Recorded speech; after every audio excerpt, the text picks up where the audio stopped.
Halo semuanya, kenalin aku Ayu Lestari Sugiarti, absen 7 dari SMA N 71 Jakarta.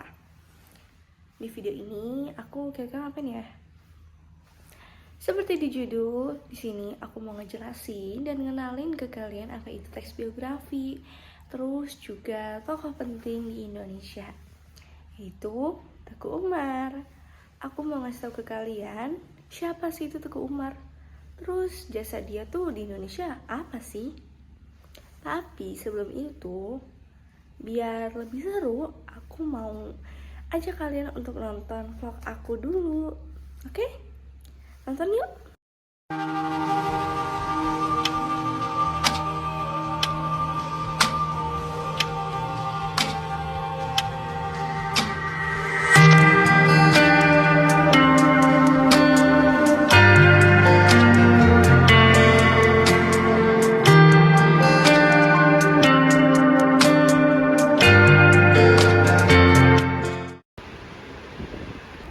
Halo semuanya, temenin aku yuk jalan-jalan ke Blok M pas bulan puasa.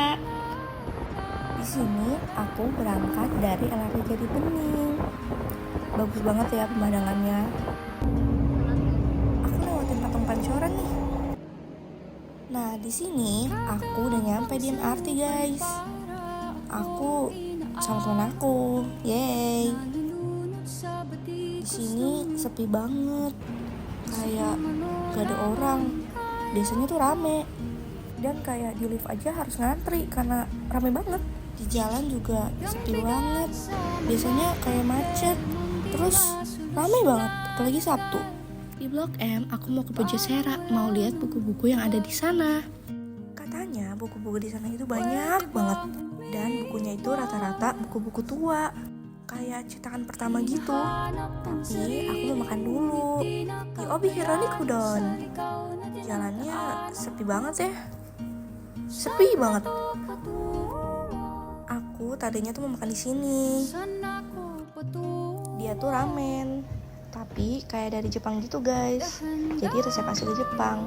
Jadi yang nggak halal karena dia pakai mirin, terus pakai ada kandungan babinya. Kan aku Islam jadi nggak boleh, guys. Nah, aku udah nyampe, tapi dia waiting list jam 12. Terus saat itu masih jam setengah 11. Jadi aku jalan-jalan dulu. Aku tadinya mau beli ini, tapi ngantri banget. Ini tuh kayak salt bread gitu, guys.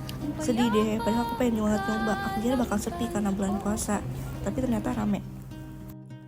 Dan aku melipir ke taman literasi. Aku lihat ada yang jualan gelang, kayak lucu banget. Di sini ada Italian bracelet juga.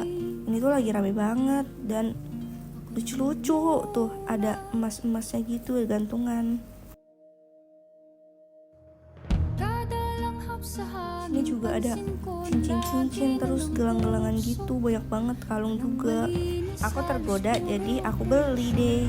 Sambil nunggu aku coba-coba cincin, lucu banget ya. Kayak ada ular-ular gitu, gemes. Dan itu cuma 10.000, murah. Karena udah mau jam 12, terus dipasanginnya tuh lama, aku tinggal dulu. Kalau aku tungguin nanti bisa-bisa jam 12 baru kelar. Karena kalau kita nggak datang lebih awal, bisa-bisa kita dapat antrian yang ke 200. Itu kan lama banget ya. Nah, aku udah dapat antrian yang ke 133, tapi masih nunggu 55 antrian lagi. Jadi aku mampir dulu deh ke Claypot Popo. Ini enak banget. Ini masuknya sepi karena biasanya rame banget. Karena bulan puasa sih. Rata-rata yang makan juga orang-orang Chinese. Jadi di sini aku pesen Claypot siram sapi telur matang, terus sama pesen telur caipo. Ini enak banget, ya Allah, mau lagi. Di sini aku makan satu berdua karena takutnya nanti aku makan Obi Hironic Udon gak habis. Nah, aku udah selesai. Tapi karena aku antriannya masih lama, aku mau jalan-jalan dulu. Dan pas keluar hujan. Yeay. Nah, ini aku udah sampai di Pujasera. Yang kayak aku bilang tadi, di sini banyak banget buku-buku. Lihat deh. Aku punya ini, guys. Dan ini Jakarta Kota Proklamasi. Keren ya? Dan di sini aku lihat ada buku Mustika Rasa. Ini itu buku resep-resep asli masakan Indonesia. Ini tuh langka banget, terus mahal banget. Harganya tuh 2,5 guys. Di sini aku lihat banyak banget buku-buku yang bagus-bagus. Di sini mereka nggak cuma jual buku-buku tua, mereka juga jual buku-buku yang lagi populer sekarang ini. Dan di sini aku balik lagi ke Obi Udon. Akhirnya antrian aku dipanggil. Ini rame banget, tempatnya bagus banget, kayak di Jepang gitu. Lihat deh, ada Nobita. Akhirnya aku dapet tempat duduk, yeay. Setelah nunggu 5 jam bayangin, gak banget jujur, 5 jam, capek. Ini tuh banget, mau lagi. Di sini aku pesan yang ada kejunya.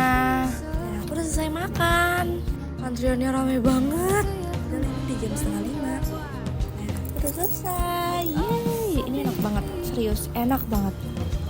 Pantas sih antriannya begitu. Tapi mending gak usah sih kata aku. Makan yang lain aja.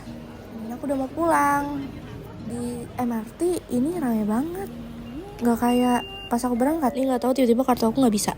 Stasiun MRT rame banget, jalannya juga rame banget. Padahal pas aku berangkat sepi. Perjalanan aku hari ini udah selesai. Makasih ya udah nemenin aku dan nonton dari awal sampai akhir. Bye. Nah, gimana? Seru kan? Sekarang lanjut ke pengetahuan yuk. Oke, jadi di sini aku mau ngasih tahu kalian biografi Teguh Umar. Tapi sebelumnya aku mau ngasih tahu dulu ke kalian apa itu teks biografi. Pengertiannya, teks biografi adalah teks yang berisi kisah atau riwayat hidup seseorang yang ditulis oleh orang lain. Teks ini memaparkan perjalanan hidup tokoh secara kronologis, mulai dari latar belakang kehidupan, perjuangan, hingga pengaruhnya bagi masyarakat. Tujuan teks biografi adalah untuk memberikan informasi sekaligus meneladani sikap dan perjuangan tokoh tersebut. Di teks biografi ini juga memiliki struktur, yaitu ada orientasi, yaitu berisi pengenalan tokoh seperti nama, tempat, dan tanggal lahir, latar belakang keluarga, serta gambaran umum kehidupan tokoh. Lalu peristiwa penting, berisi rangkaian kejadian penting yang dialami tokoh, termasuk perjuangan, konflik, masalah, dan pencapaian yang berpengaruh dalam hidupnya. Lalu ada reorientasi, yaitu berisi kesimpulan atau pandangan akhir tentang tokoh, serta nilai-nilai yang dapat diteladani. Di teks biografi ini juga memiliki kaidah kebahasaan, yaitu menggunakan kata ganti orang ketiga seperti ia, beliau, dia, lalu menggunakan kata kerja tindakan seperti berjuang, memimpin, melawan, dan mempertahankan. Lalu menggunakan kata keterangan waktu seperti pada tahun, kemudian, setelah itu, akhirnya. Terus juga ada menggunakan bahasa yang runtut dan kronologis. Yang terakhir mengandung nilai keteladanan yang dapat dicontoh. Selanjutnya, aku mau ngasih tahu ke kalian biografi Teguh Umar. Di sini, Teguh Umar adalah salah satu pahlawan nasional Indonesia yang berasal dari Aceh. Ia lahir pada tahun 1854 di Meloboh, Aceh Barat. Teguh Umar berasal dari keluarga bangsawan yang terpandang di masyarakat kecil. Ia telah mendapatkan pendidikan agama dan dilatih untuk memiliki jiwa kepemimpinan. Pada masa hidupnya, Aceh sedang menghadapi penjajahan Belanda dalam Perang Aceh, yang dimulai pada tahun 1873. Kondisi inilah yang mendorong Teguh Umar untuk ikut berjuang mempertahankan tanah airnya. Peristiwa pentingnya di awal perjuangannya itu, Teguh Umar mulai terlibat dalam perlawanan terhadap Belanda saat usianya yang masih muda. Ia dikenal sebagai pemimpin yang berani dan memiliki semangat juang yang tinggi. Dalam peperangan, ia memimpin pasukan rakyat Aceh untuk melawan tentara Belanda. Perlawanan rakyat Aceh berlangsung sengit karena mereka menolak keras penjajahan yang dilakukan Belanda. Selanjutnya, strategi tipu muslihat. Di sini, salah satu peristiwa paling terkenal dalam perjuangan Teguh Umar adalah strategi tipu muslihatnya. Ia berpura-pura bekerja sama dengan Belanda untuk memperoleh kepercayaan. Melalui strategi tersebut, ia berhasil mendapatkan senjata, amunisi, uang, dan perlengkapan perang. Setelah memperoleh semua itu, Teguh Umar kembali memihak rakyat Aceh dan menggunakan perlengkapan tersebut untuk melawan Belanda. Strategi ini membuat Belanda mengalami kerugian besar dan sangat marah. Karena keberanian dan kecerdasannya, ia dijuluki sebagai singa dari Aceh. Selanjutnya, di akhir perjuangan, pada tanggal 11 Februari 1899, Teku Umar gugur dalam pertempuran di Meloboh, Aceh Barat. Meskipun ia telah gugur, semangat perjuangannya tidak pernah padam. Perjuangannya menjadi inspirasi bagi rakyat Aceh dan bangsa Indonesia dalam melawan penjajah. Di reorientasi sebagai penutup dan nilai keteladanan, di sini Teku Umar merupakan sosok pahlawan yang memiliki keberanian, kecerdikan, dan semangat pantang menyerah. Ia menunjukkan bahwa perjuangan tidak hanya membutuhkan kekuatan fisik, tetapi juga strategi yang cerdas. Nilai-nilai yang dapat diteladani dari Teku Umar adalah cinta tanah air, rela berkorban, berani menghadapi tantangan, dan cerdas dalam mengambil keputusan. Atas jasa-jasanya, Teku Umar ditetapkan sebagai pahlawan nasional Indonesia. Nah, sekarang kalian udah tahu kan apa itu teks biografi dan biografinya pahlawan kita Teku Umar. Sekarang aku mau lebih mengenali Teku Umar ke kalian. Di sini aku mau menceritakan kisah pahlawan besar dari Aceh, yaitu Teku Umar. Dia lahir di Meloboh pada tahun 1854. Teku Umar adalah keturunan Minangkabau yang merantau ke Aceh pada akhir abad 17. Beliau dikenal sebagai sosok yang cerdas dan pemberani sejak kecil. Meski tidak mengenyam pendidikan formal, ketegasan dan semangat pantang menyerahnya menjadikannya pemimpin alami bagi rakyat Aceh. Teku Umar adalah suami kedua dari pahlawan wanita hebat yaitu Cut Nyak Dien. Perjuangan Teku Umar dimulai saat Perang Aceh meletus di tahun 1873. Bayangkan, di usia yang masih sangat muda, yaitu 19 tahun, beliau sudah turun ke medan perang dan diangkat menjadi kepala desa di Meloboh. Ada satu hal yang membuat Teku Umar itu unik, yaitu strateginya. Beliau melakukan sebuah sandiwara besar dengan berpura-pura menyerah dan bekerja sama dengan Belanda.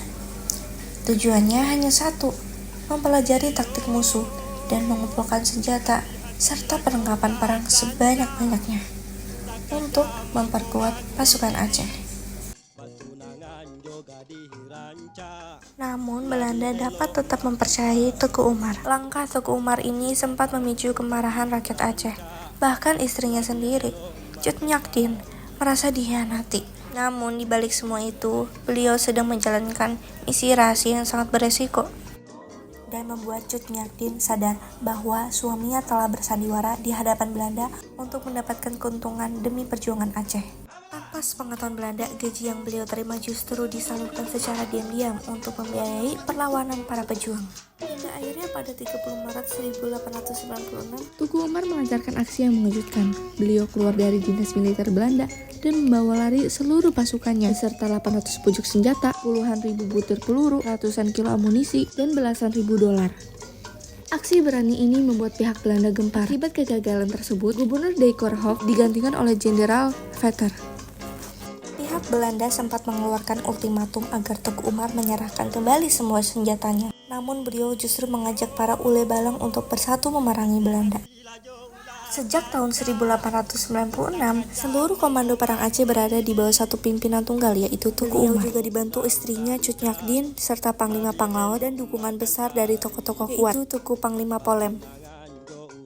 Namun Belanda tidak tinggal diam. Jenderal Van Heerts mendapat laporan dari mata-matanya mengenai rencana kedatangan Teku Umar di Meloboh. Belanda segera menempatkan sejumlah pasukan yang sangat kuat untuk mencegat di perbatasan. Namun menjelang 11 Februari 1899, Teku Umar bersama pasukannya tiba di pinggiran kota Meloboh dan menyadari bahwa mereka telah dikepung. Tidak ada pilihan lain selain bertempur habis-habisan. Pertempuran yang sengit itulah Teku Umar gugur setelah terkena peluru musuh yang menembus dadanya. Jenazahnya dimakamkan secara rahasia di Masjid Kampung Mugo di hulu sungai Meloboh. Meski sang suami telah tiada, Nyak Dien tetap teguh. Ia bertekad meneruskan perjuangan rakyat Aceh dan langsung mengambil alih pimpinan perlawanan terhadap Belanda.